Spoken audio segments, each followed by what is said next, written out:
Hi, everyone. Welcome one and all. I'm Ann Brum. And I'm Stephen Mandile. And welcome to a joint venture and co-show. We're live here on the Pro Cannabis Media platform, and we are thrilled that you are joining us this evening or on the replay anywhere at any time. Yeah, thanks for joining us. We're looking to have conversations with people at the intersection of functional medicine and communities who learn from people's wellness journeys, including veterans who are looking for alternatives not yet available in the VA healthcare system. So this joint venture and co-show is produced live on the first Wednesday of every month from 8 to 9 p.m. Eastern Standard Time. We hope that you all can join and help us spread the good word about the intention behind the show. Our show welcomes guests who are established in the understanding of cannabis, and each week we conduct a deeper dive into a specific topic surrounding plant medicine and wellness. So you're going to find lots of different resources, information, stigma-free support, and not in addition to veterans, but also for their families and the general public at large, because all of us are here to serve you and help you find a better way to feel better. The show is produced, again, live here. So feel free to comment, ask any questions, whether you're on YouTube or Facebook or Twitch or Roku TV. Feel free to connect with us there. We are watching that. And the joint venture co-show welcomes guests who have a established understanding of cannabis and also we just said that, Stephen. Okay, sorry. Yeah, see, I messed that up. Sorry, guys. No, but our guests, and we're gonna have some incredible guests lined up, offering people all sorts of advice and insight into all these different healing methods that many are don't know about or looking to learn more about. And should we get right into our introductions of ourselves here? Let's do it. Let's give them a little bit of the story behind the show and why it's important for everyone to care, to share. Yeah, so myself and Ann, we have experiences in cannabis and wellness with a combined 15 years of doing this. I've been focusing a lot of my time since the start of my recovery on advocacy, government, and also public affairs, and been doing that by engaging with the communities and also with legislators and policy makers, the ones that can make these changes that will help the most people. So that's a little bit about me. And Stephen's also a son, a brother, a father, a husband, and a dog father, and a solid human being. And I'm so thankful to have you both as a colleague and as a friend. So kudos to you choosing to live and choosing to make different choices so that you can be here tonight and we can explore this conversation even deeper. Also, Stephen has been a huge support in providing access and choice to cannabis for people of Massachusetts. And he's got a long story. I'm sure we will share that over time. Yes. Going to the State House, advocating, speaking with legislators, and then even a couple of weeks ago, communicating with members of Congress with another initiative he works on in advocating for different care, better care for veterans in general. So thank you for all that you do, for sure. Thanks. Yeah, it's been an incredible journey. Like you said, we'll get into it more in the future, but to go from, trying to an attempted suicide to, standing on the side of the State House with a picket sign and sleeping out in the Boston Common for a week, to being invited to then talk to members of Congress in DC. I pinch myself sometimes thinking, how the heck did I end up here doing this? But just grateful for every opportunity, and really have found a lot of therapeutic healing myself through advocating and trying to help other people. So it's been, so impactful in my life, my family's life, and being able to meet people like you, Ann. It's just been an incredible journey that I just every day I wake up looking forward to doing more, which is a huge change from where I had been, as little as 5 or 6 years ago. Right. I'm so psyched. Well, I'm happy that we came up with this concept, and I'm thankful that Jimmy Young and the team at Pro Cannabis Media was here to help us out and be like, yeah, let's try to make this happen and provide a platform to talk about wellness, about plant medicine, and also veterans. So thank you very much, and shout out to them. Yeah, you and I have also been on many different shows on the Pro Cannabis Media before doing our own show. We've been on together, we've been on separately. Pro Cannabis Media is just one of the leaders in putting all kinds of information out there for people, and just having such a wide capture of audience. One of the reasons we chose Jimmy Young and PCM is due to their wide scope of what they offer and just being everywhere. So it's awesome to be joining this team, and looking forward to making this to Pro Cannabis Media, one of the best outlets out there for cannabis resources and education. Heck yeah. And entertainment. Okay, we're going to entertain you. Edutainment, as we like to say. Get medicated and educated in whatever way that you want to responsibly relax. And so Stephen and I have been working together now for the last few years. Our paths have intertwined in many forms here in the state of Massachusetts. And my story is a little obviously different, but my family are immigrants from the Azorian Islands, or as in Portuguese we say Azores, and traditional medicine was our standard of feeling better. So cups of hot garlic tea, and just like these old kind of folk medicine that's been passed down from generations where they did not have access to conventional healthcare. So I just right off the bat, health and wellness from a natural method has been something I grew up on. And my father passed away in 2002 from gastric carcinoma, and seeing him, his life be cut short and also struggle and suffer led me on a path of identifying what it meant for me to feel well, what it meant for me to be healthy and happy. And it led me on from 18 years old up until this moment. I can't believe it's been a couple decades deep, and really exploring everything from mind, body, and spirit, and including from preventative care to end of life care, and providing comfort and education and resources so that we can truly help reduce the suffering. Right. My experience in cannabis is about 6-7 years strong. And prior to that was in hospice. And then prior to that, as an entrepreneur in a spiritual practice on the South Shore. Shout out to my former business partner, Kelly.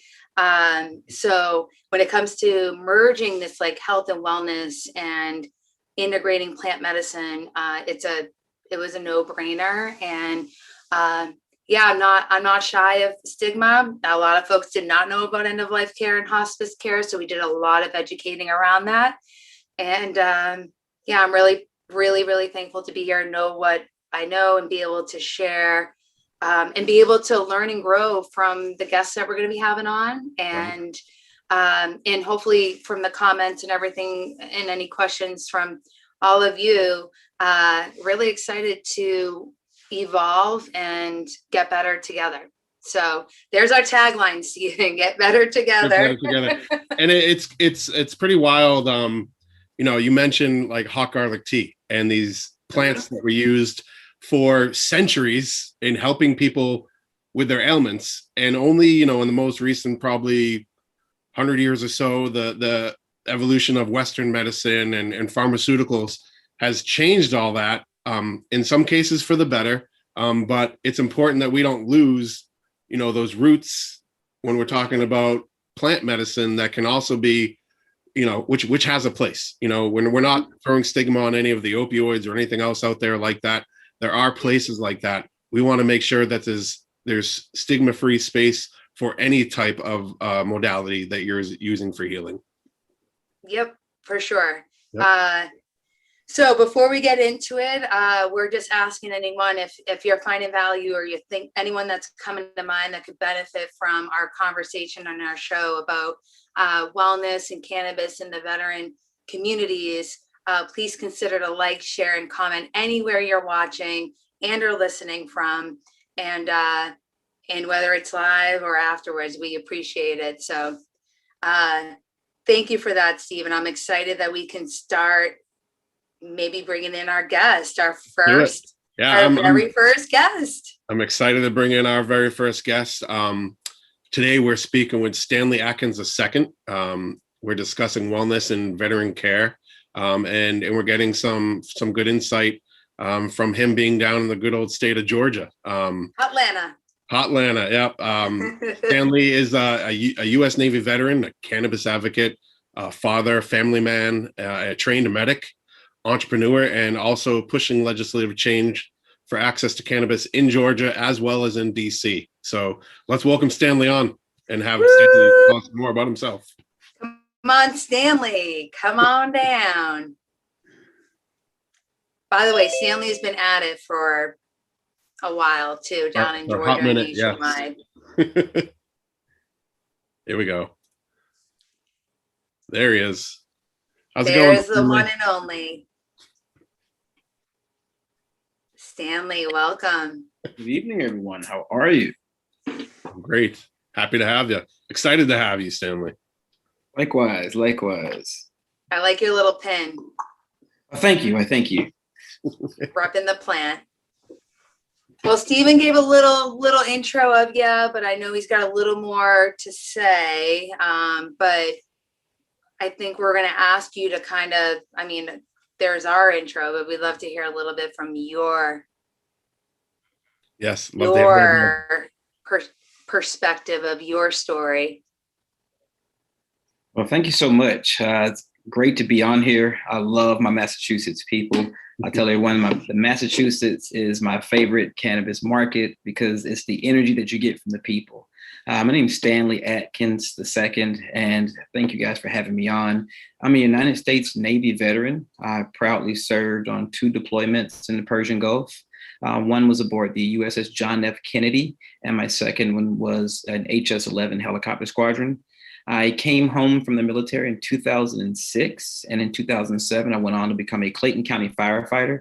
I spent 7.5 years as a firefighter paramedic before my career was unfortunately cut short due to physical illness. But what that did was it took me out of my profession and really pushed me into my passion. And I found out that cannabis was my passion. So throughout my journey in this industry, the number one thing that I like to stay big on is education, and information.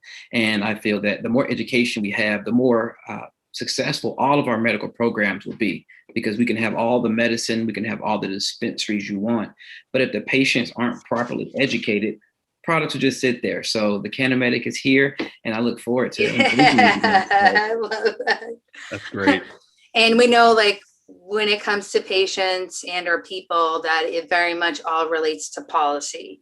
We would not have access without it starting with policy and legislators being educated and informed about what it means to have the access and choice to this particular plant medicine that's a Schedule A substance. Mm-hmm.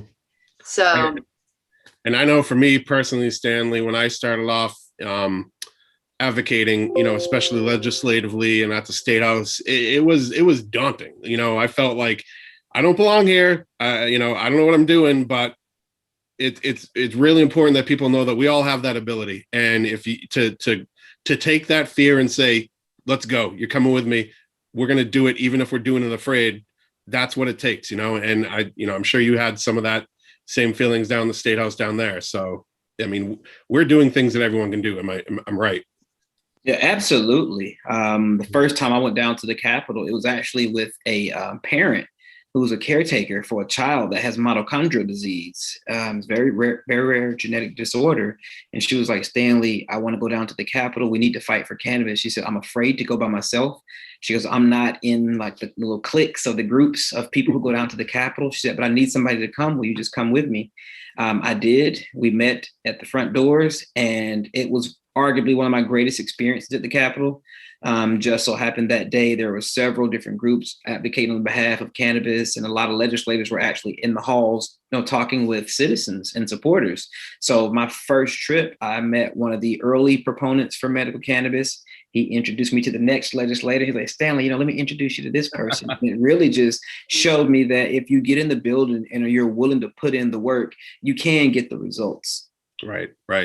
So let's jump right into some of the things, that the veteran communities that we're facing.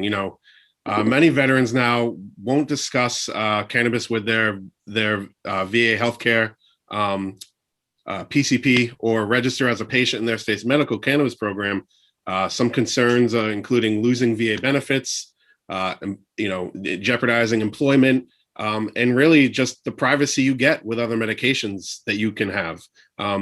For those that want to try and see if cannabis is for them, often decide to go adult use dispensaries or grow their own, and those are great options.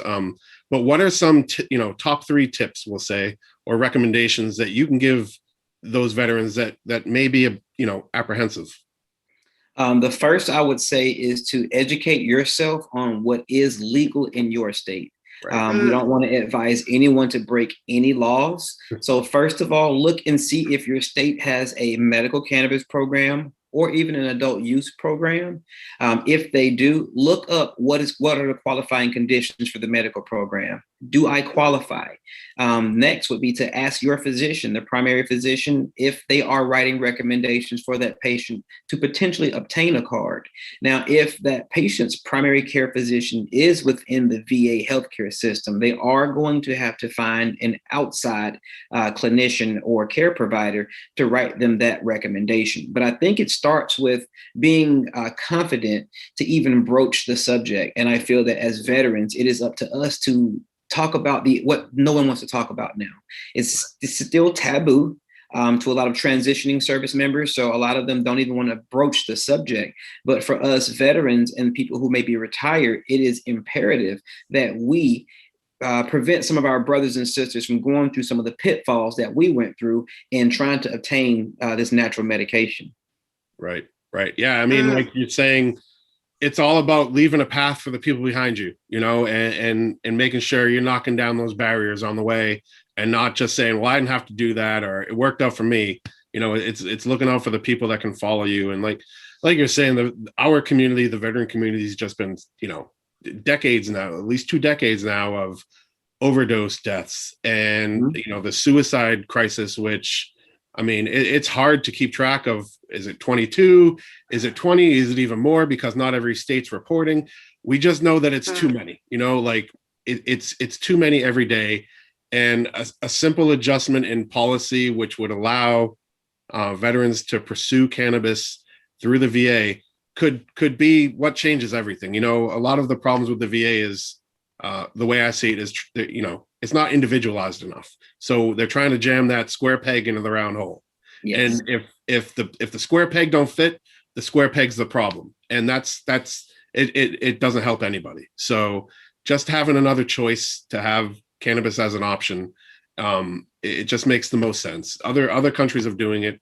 Our neighbors to the north, veterans enrolled in the VA Canada, not only get to talk to their doctors and have their doctors do the recommendations, but then they also reimburse veterans for up to 3 grams a day. Oh, wow. Yeah. Oh, yeah. While they can't provide it through the VA yet, they reimburse you when you go outside of the VA, which I think is great, which I would also then love to see, veteran-owned businesses that veterans can go to and get that. So there's just so many benefits to having cannabis available to veterans, and have it in every state, and not have our brothers and sisters in states where it's still not legalized to just get shut off, or have to then make the decision to heal illegally. Yeah. We're just hearing that we both know so many stories. You've been here to talk at the Boston Freedom Rally, and I know you've been here too. When I think Colton Turner was here, Yes. from Illinois. Yeah, and that's an amazing story of a kid and his family having to heal illegally. It's just so sad. So we need to stay on top of this and make this change for veterans and non-veterans across the country. Absolutely. Yeah. And I was going to say, in some websites that the audience that's tuning in can go to see if medical or adult use or even hemp-derived products, those sort of laws are state by state, would be normal, NORML.org, or Marijuana Policy Project, where they'll, I believe normal will go in state by state. So you just click on it, it lists the laws as well. So possession, home cultivation. So look into that, take the time, read it out loud, take it in, be informed, know your rights, and know where to gain access. Right. And Stanley, are there some organizations that you would like to highlight for that as well? Really, those are the key ones when it comes to actual the quality, concise information that's already readily available. They're the most up to date that I've found from doing my research. Also, look into DPA, which is Drug Policy Alliance. They have a lot of great information. They actually host the world's largest drug reform conference. I became aware of them because they held their international conference, I think it was 2017, here in Atlanta.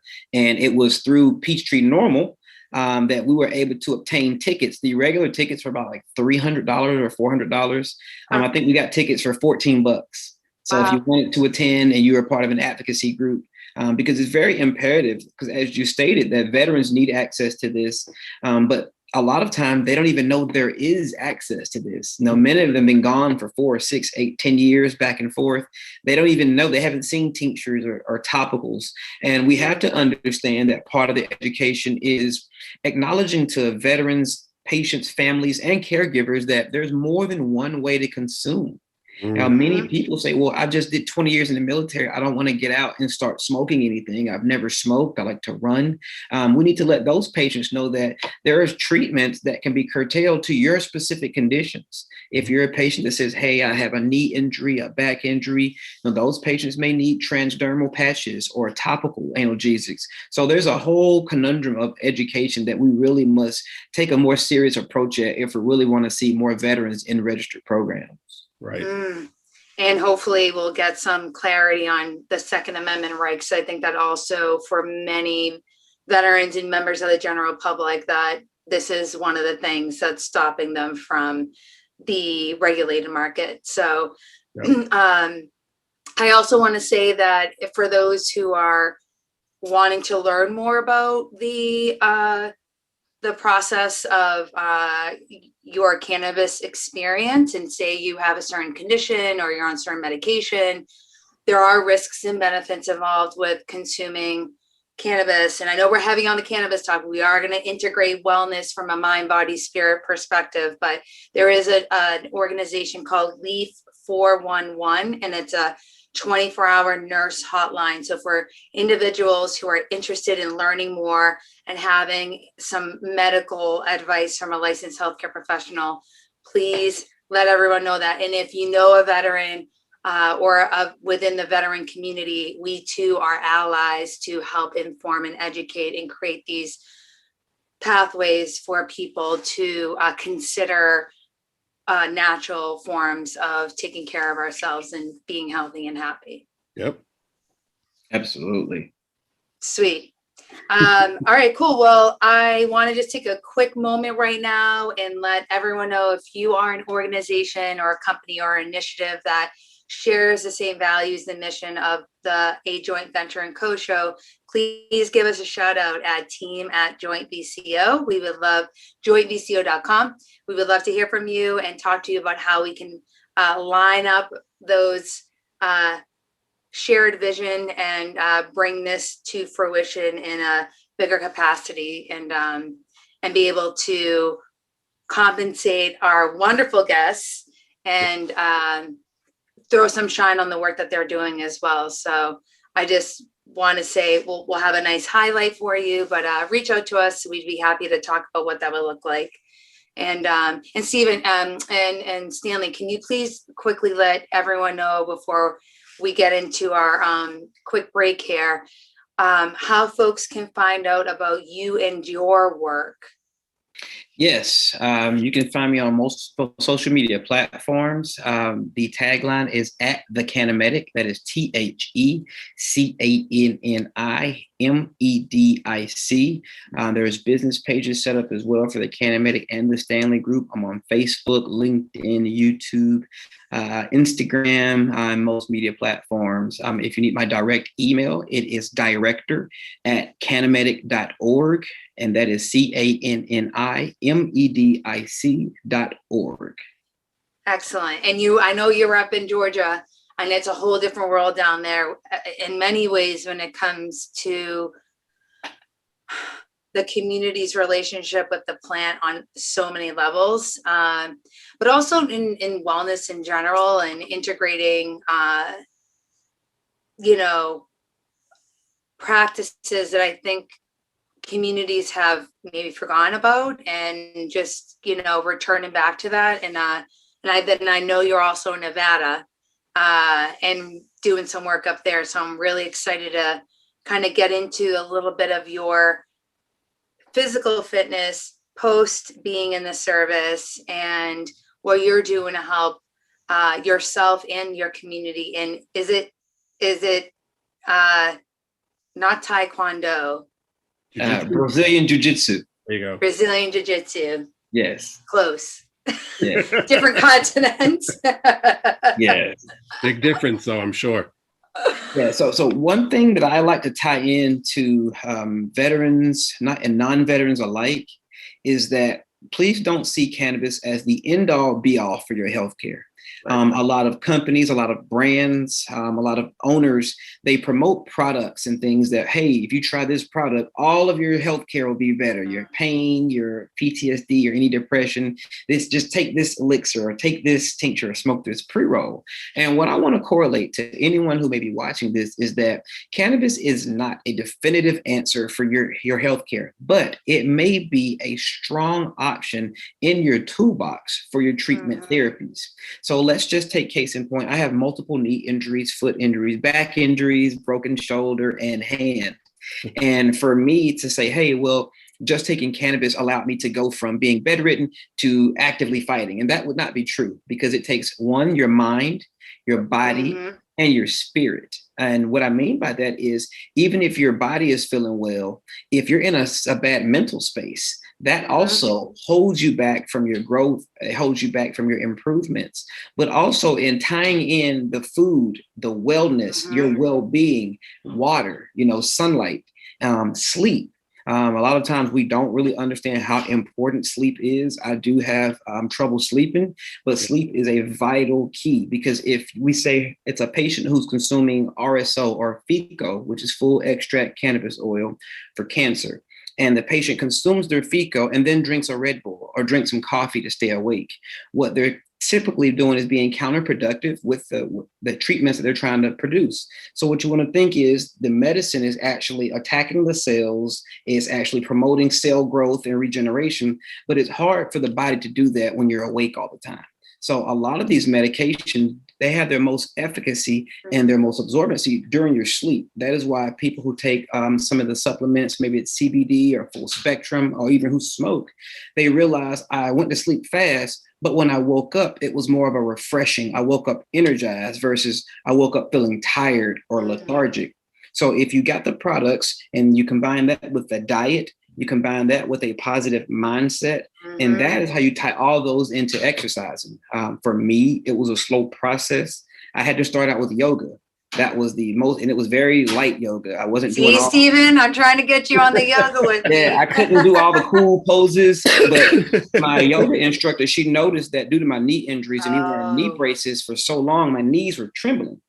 And I was like, I think I need to tighten my knee braces up. And she said, no, you need to stop wearing knee braces. She said, you're actually limiting what your muscles can do. What we have to do is strengthen the muscles around the ligaments that support your knee. And after months and months, I haven't worn knee braces. I wear them now as needed, usually if I jog or something.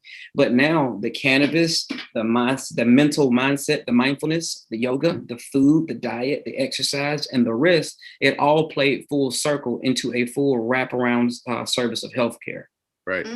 Super. It's huge to keep pushing that narrative. That it's not just like when I was on the other medications. It was never just about just these medications doing it. It's medication assisted treatment. Let other people, we're now calling this PAT, plant assisted treatment. It's, it's whole health, and it's all the pieces come together. It's not one thing, one medicine or one therapy that you go into. It's everything combined, including your ability to enjoy life, employment, all of that kind of stuff. It's whole health, and like I'm glad you said that, because it's important that we push that. While a lot of us benefit from cannabis, it does still come with risks, and for many people, it could be a very bad experience for them. So I'm glad you touched on that. For any clinicians or any medical personnel who may be watching, or someone that has a loved one in that field, what we're alluding to is what we call a polypharmacy approach. It's a more than one, because one patient may have a cardiologist, he may have a neurologist, he may have his mental health doctor, his gastrointestinal physician.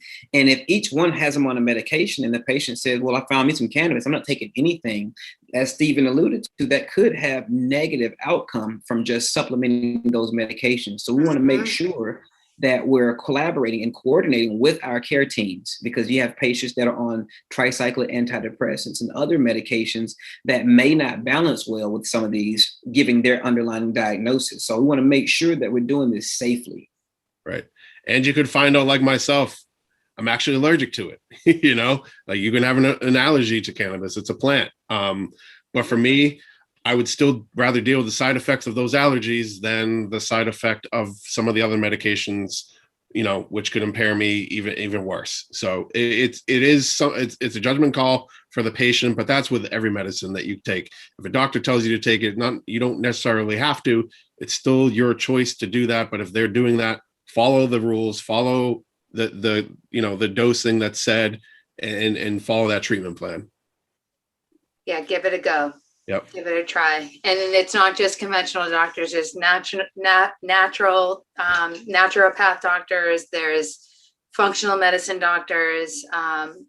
Some of them do take insurance, but expand. But most importantly is like taking your power back and engaging in that self-care and identifying what that means for you.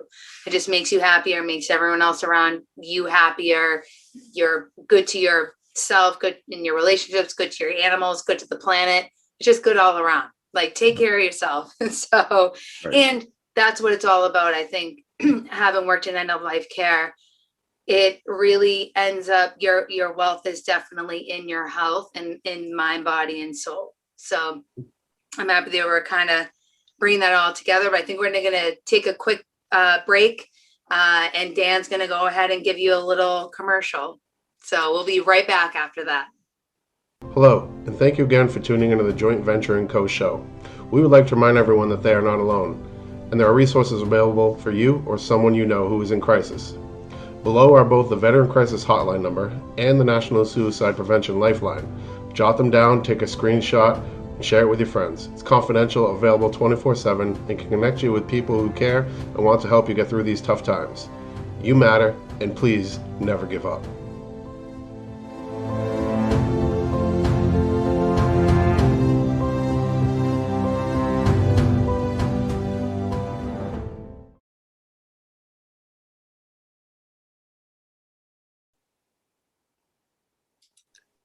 Thanks for coming back with us. I just really want to take this moment to really dry home the point on being there for suicide prevention. If you are a veteran crisis or concerned about one, you can connect with the Veteran Crisis Line to reach caring, qualified responders with the Department of Veterans Affairs, many of them veterans themselves. It's free, confidential, available 24/7, and serves all veterans, all service members, even their families and their friends. You can call at 1-800-273-8255 and press 1, or you can text 838-255, or you can chat online and go to www.veteranscrisisline.net.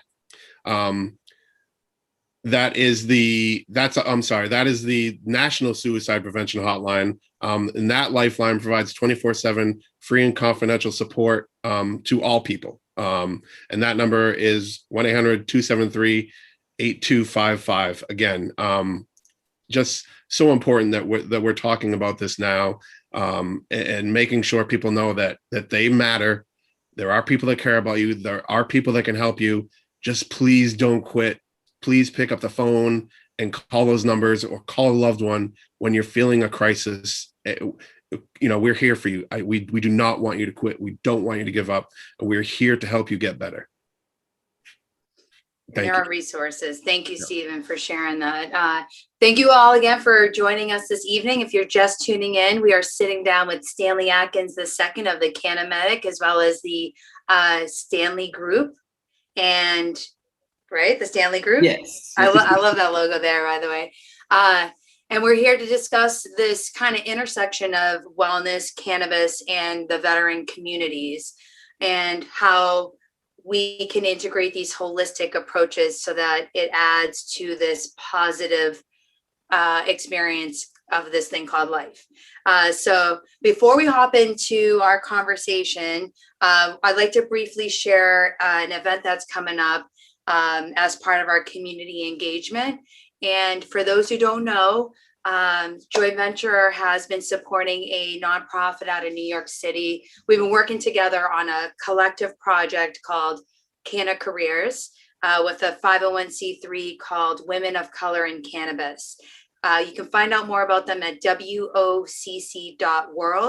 Again, that's wocc.world, and click on Careers. It's absolutely free for especially to help position women in the BIPOC community and the LGBTQ community to feel informed, feel prepared to enter into the workforce in the cannabis industry.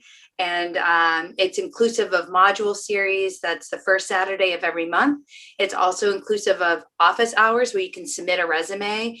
And that is then led by the founder of THC Staffing, Danielle, and a colleague of hers to help with preparing your resume. And soon we're going to be launching a vetted job board. So we're putting those companies to accountability and making sure they check off some boxes to really create these safe space. So I just want to say shout out to the Women of Color in Cannabis, the board there, as well as Ashley Boucher of Quality Control Analytics here as part of Careers. And again, Danielle of THC Staffing, and a shout out to Sammy of SLN Business Consulting.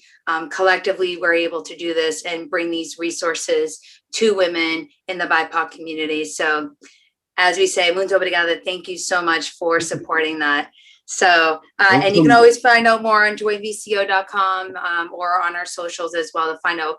Got so much popping off, but in a really meaningful, this is what we do, is we try to really engage in systemic, sustainable change and meaningful projects. So we don't just speak it, we actually help create it and move it forward. So anyway, Stephen. Yeah, no, those are some awesome services provided by the Women of Color in Cannabis. That's awesome. Right. They got Canna sessions. It's just an incredible resource. And I don't know, when I first started in the cannabis industry at a vertical medical dispensary about 6 years ago, it was a lot to take in. I wish that this was available because it would have helped me know about safe space and anti-retaliation and all the real talk of stuff that's not really talked about when you're so excited to be in the space. But there's a lot of stuff for, as a workforce, to know our rights, understand how to move in the space, and know that it's a jumping off point to the next. And there's a lot of transferable skills. Most importantly, there's a lot of transferable skills from other industry that you could absolutely apply in this industry. So, but thank you. I just wanted to share that. So, Stephen, let's take this away with Stanley. Sure. Yeah, let's get right back to our guest here again. We have Stanley Atkins II coming in hot from Georgia. Atlanta. Coming in live and hot from Georgia. And we're discussing, cannabis and other wellness and healing methods that others can benefit from. So let me see here. That one there, Ann? No. Yeah, I didn't see that before. Yep. All right. So yeah, we talked about the VA in the previous question, but I want to stay on topic because there's so much misunderstanding of policy, and we hear different things. But currently the VA website, if you go to www.publichealth.va.gov/marijuana.asps, it states veterans will not be denied VA benefits because of marijuana use. And the latest VA directive, which is VHA Directive 1315, states that veterans must not be denied Veterans Health Administration services solely because they are participating in a state-approved marijuana program. Yet the number one reason that I hear that veterans do not discuss it with their VA doctors is that they don't trust them and they're afraid they're going to lose benefits. If there are any at all, what are some steps we can have happen to have veterans gaining more trust into the VA? I know that's a tough one, VA, Stanley, and like everyone is getting, there's people getting paid to try to figure this out. And then there's all of us that, we've got skin in the game. We're trying to figure it out. What are some things that you think that could work? I think it's going to have to start with first transparency. One, as service members and service-connected disability, we're already sketchy. You're already kind of hesitant to anything they tell you at the VA. There needs to be national programming. I feel that with each state coming online separately, each state has their own medical or recreational or adult use program. I'm finding out that the veterans and a lot of the Latino communities are the last groups to get any type of programming or education. Wow. So if veterans are already the last ones to find out about it, they're going to be the last ones to trust in it. I feel that some of the nonprofits who are supporting veterans or the veteran-based nonprofits, some of the energy in their programming could be potentially refocused to connect with transitioning service members. So service members immediately coming out, if we could develop a standardized program that's included like an onboard packaging when they're coming home or they're transitioning, the transitioning housing units and things of that nature, to say, hey guys, okay, you're coming back to this state. Once you reach out to your local VFW or VA, there needs to be an alternative wellness liaison. I think it should be, a program that starts off top, because when you're inside the system, this is not something that many of them are educated on. But I think in order for us to facilitate this, the VA is going to have an open door policy, an open dialogue policy, to where there's not going to be any type of judgment or type of cornering the conversation to not discuss this, because as you stated earlier, we're losing veterans each and every day. So I feel that there needs to be a more collaboration of efforts amongst veteran organizations, non-veteran organizations, and organizations that support veterans, because we could have the program going well in Massachusetts, but veterans in Kentucky may be suffering. Right. We may have veterans in Denver that are doing amazing, but what about the veterans in Alabama? So I think that is partially on us as veterans. If we see something that no one else is doing, maybe it's up to us to come up with some of that programming and try to push it. That is an incredibly thoughtful and insightful idea. I haven't thought about that, of having like a liaison in the VA. I mean, if you want to talk to veterans, we talk about it all the time, and trying to get them together, you're better off trying to herd some cats. Going to where they are is how you help them. And like you just said, the things that are left in the dark are the things that don't get fixed or talked about. So if we're not shining a light on those things, how are you going to get help? And how can you find out about those resources? And that's huge. And not only the VA, but I would like to see some more continuity with these the veteran service organizations. They have I'm pretty sure like all of the major ones are down in DC, supporting legislation for research on cannabis by the VA, or just outright allowing it for veterans. But then you go into like your local chapter or something, and you try to talk about it, and we don't talk about that here, and it's like, but that is your national priorities. I don't want to get into all the different acronym groups there are out there, but, each one of them are supporting legislatively cannabis for veterans through the VA, or at least researching it. But then if you try to put that into play in at your local post or chapter, wherever you're going, those aren't being discussed. So I'd really like to see, and again, that's what, if you're not going to the VA, the next place you're going to find veterans is in those chapters and posts and everything. So having that information there, getting that information out, it would be huge. And not every veteran's consuming information the same way. A lot of them aren't online, and some are, but everyone's looking at different stuff if they're online. So yeah, it would be huge to have some sort of services out there, like you're saying. And we need a smoother handoff from military service to civilian life. Mine was totally different when I got hurt, because I was just on my own and literally had to carry with me all of my paperwork, because I had it all and I had to give it to the VA. Fortunately, that doesn't happen anymore, but it's still important. Like make copies of everything and make triple copies of everything. That was something I learned in my journey. Yeah, I think that also ties into some of the transitioning services, because you have veterans that went into the military. After they got in, once you signed the dotted line, with the exception of doing your actual physical job, whatever that may be, they took care of most things for you. Right. You didn't have to worry about housing and bills and things of that nature. So a lot of these veterans, when they do get out, they have been conditioned by the military that, hey, I just go to personnel for this. I go to admin for this. And now you are your own admin. And that is why I really push to advocate for advocates as well. Because as a veteran, it is up to us to continue to push throughout the community.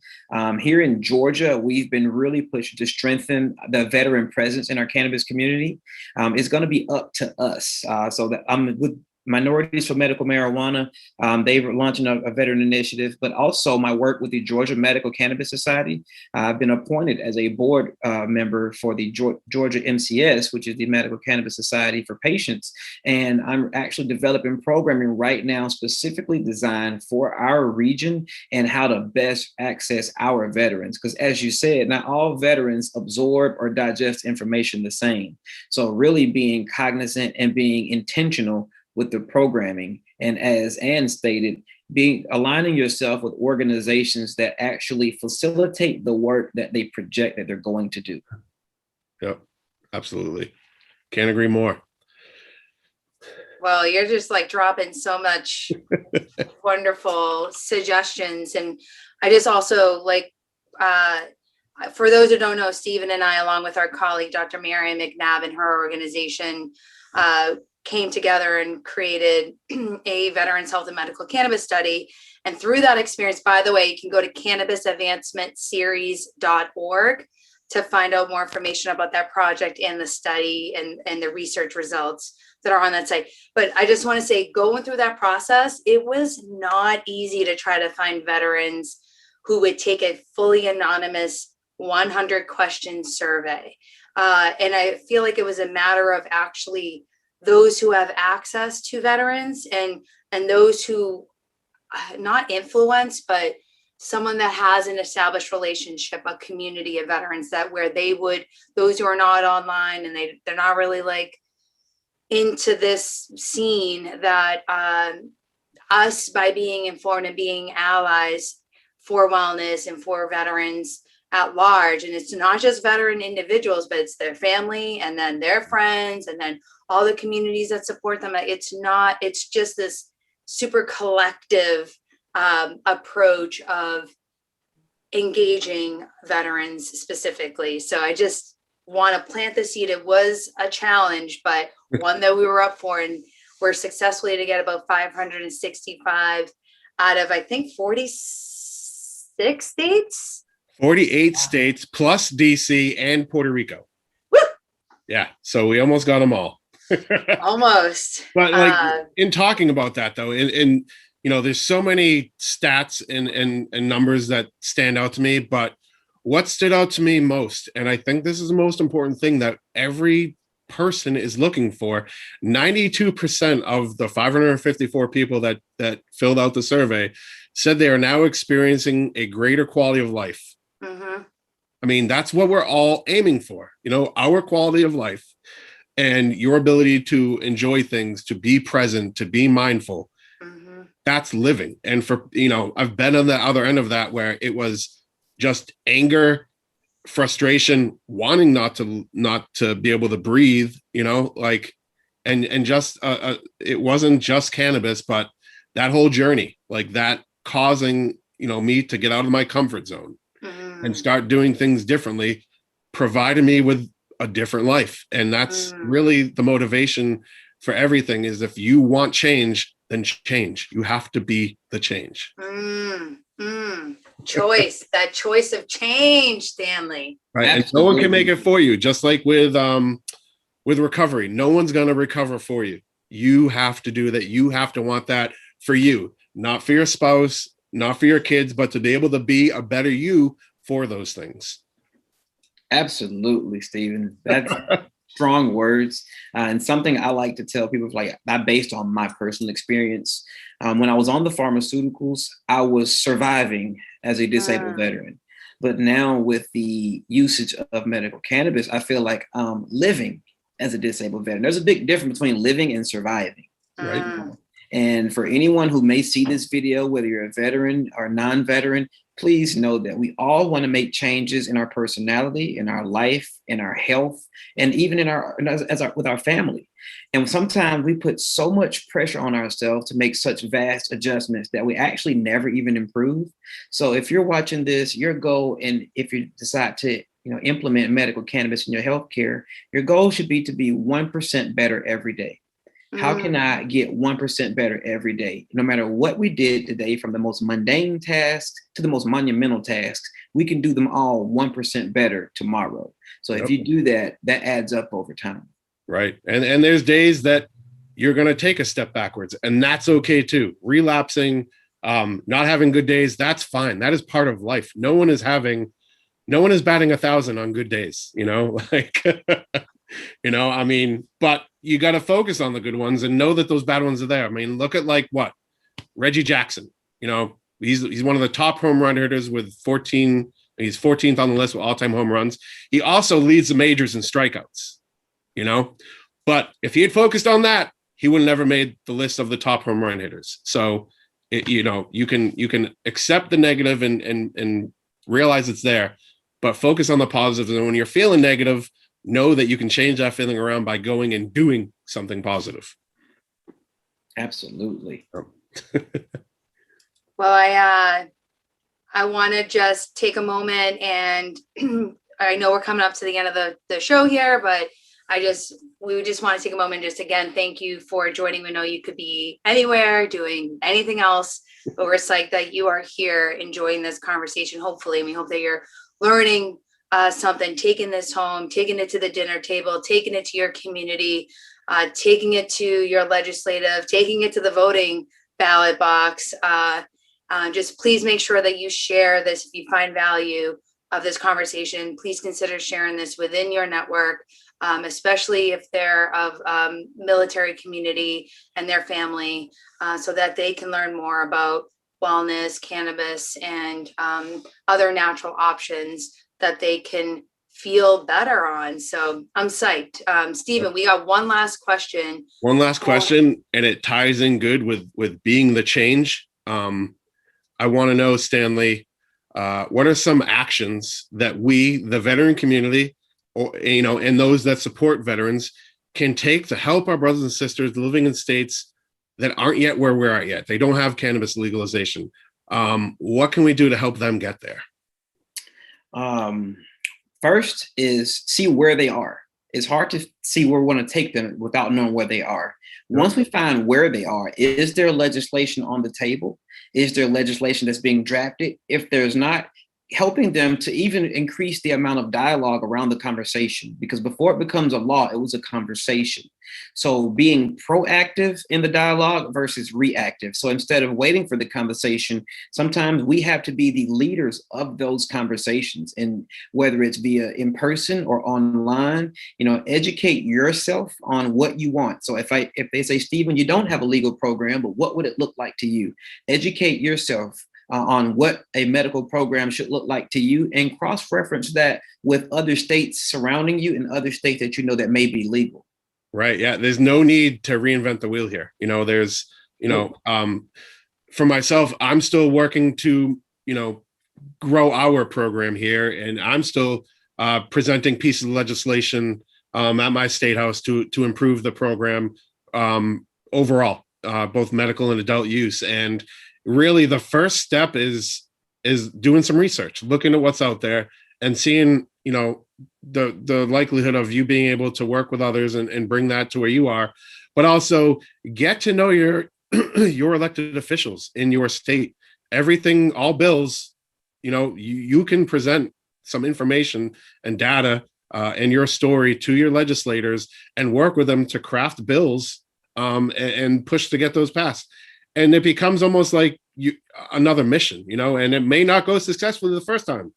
I didn't get my bill put through the first time, but I'm doing it again. And part of that is I'm learning hardly any bill gets pushed through on the first time, and that's fine. There's few people that hop up on a bike and are just winning the Tour de France on their first try. So, it, again, realizing negatives come and things don't go your way, but every failure, is an opportunity to learn and grow. Like we said, there's nobody perfect. And like you're saying too, knowing where you're coming from, a lot of people not in the military, you're not going to hit your target if no one tells you where you're going to be shooting it from. For me in artillery, that was the thing. If we don't have the right coordinates and know where we are, we're going to fail. The mission will fail. But just Stanley, I'm so happy to have you on this show. I want to have you back again. Anytime. I want to be able to help people down in Georgia. I know Massachusetts, well, we're not too different in some things, but just being able to help, the BIPOC community as well. And because, that those are the communities that have suffered the most. And it still bothers me every day, knowing that the disparity and people locked up for it as well. And we got to get those people out of jail as well. Well, we're going to keep fighting for those people. I'm glad you mentioned that, because I've been a part of 3 successful decriminalization ordinances. Yes. And I'm now pushing to decriminalize my hometown of Griffin, Georgia. It is going to be the most difficult decrim I've ever done. And it is like programs like this that we reach out to other states when we have the virtual town halls, so that our elected officials can talk to people from a legal state, from an adult use state. Because one thing, I got arrested 30 days to the day from coming home from deployment for 3 grams. And when I asked him, I was like, "You're going to arrest me for this?" He was like, "Watch me." Even if we could, decriminalization ordinance help veterans more than people know, because you have veterans that may be a little timid when they come home. And if they know that they're going to get caught with it, they're going to jail. And that's only going to increase the mental trauma, the psychological stress. So decrim is actually, we're going to propose it as a harm reduction ordinance, because it actually reduces the harm on our entire society, from teenagers to elderly to persons of color to our military veterans. So I'm going to keep fighting the good fight here for myself and everyone else. Wait, well, I'm fully vaccinated, so if you need any backup, I'll fly down there. And I just got my second shot yesterday. So yeah, my arm's a little sore. I just got my second shot yesterday. Well, Stanley, you have allies here, and we're happy to support and educate and inform. And when you're talking to legislators, they do like data, they do like facts. So as far as when it comes to not so much the decrim and expungement data yet, but if you are someone who's looking to inform and educate your local legislators at your local town or at a state level, you may feel free to use the research that can be found on cannabisadvancementseries.org, specifically around veterans and their relationship with cannabis. And hopefully that can give a point of reference, because legislators do like data points. Just as a word to the wise, bring the numbers, bring the data, share it from other comparable communities that make sense. So just a little gem there. But Stanley, you do have an ally here. Stephen and I are very aware. We're very Caucasian, but we're very happy to use our privilege and support and like just put an end to this nonsense. And you're right, it's an intergenerational thing that ends up going down over and over and over again. It's about time it ends. So with that being said, let's, Stanley, thank you so much for being here. Again, if you can just share with our listeners and viewers how they can get in touch with you again. Yes, my direct email is director@CanniMedic.org, and that is CanniMedic.org. We're on all social media platforms. You can find me on my name, Stanley Atkins II, Facebook, LinkedIn. I'm on Instagram as the CanniMedic, and look for CanniMedic.org to be relaunched soon for all your medical cannabis updates. And thank you all for this opportunity. It's always a pleasure to connect with Joint Venture & Co. Thank you all again. Woo. Brother, thank you, Stanley. Just amazing. And being able to work, alongside you and, the same mission we're on, it's beautiful. This is exactly, this is healing. So thank you.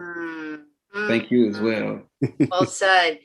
So for everyone, thank you all for tuning in, listening, watching, sharing, liking, commenting. We so appreciate you.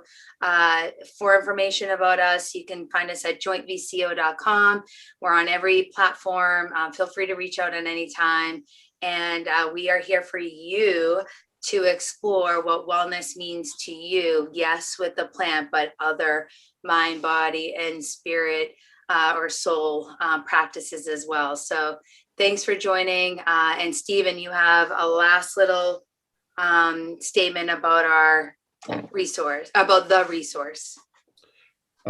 Which resource are we talking about here? I'm sorry. I'm lost. Just to reiterate the crisis hotline. Oh, yes. Again, just please reach out to these numbers, the crisis hotline number. It's the same for both, actually. It's 1-800-273-8255 or 1-800-273-TALK and press 1. You can also just send a text to 838255. There are resources out there. They are confidential. They are available 24/7. And these are people that are dedicated to helping us, helping me, helping you, helping everyone, because you matter and we want you to choose life every time. All right. Well, thank you, Pro Cannabis Media, for welcoming us and the team as well. And a shout out to Leah for helping us produce this and post-produce it and post-distribute it. So for now, good night, but we'll see you next month on Wednesday in May, your first Wednesday in May. So thank you, everyone, for joining. Adeus. Thank you. Ciao. Muito obrigada. Bye. Hello, and thank you again for tuning into the Joint Venture & Co. show. We would like to remind everyone that they are not alone, and there are resources available for you or someone you know who is in crisis. Below are both the Veteran Crisis Hotline number and the National Suicide Prevention Lifeline. Jot them down, take a screenshot, and share it with your friends. It's confidential, available 24/7, and can connect you with people who care and want to help you get through these tough times. You matter, and please never give up.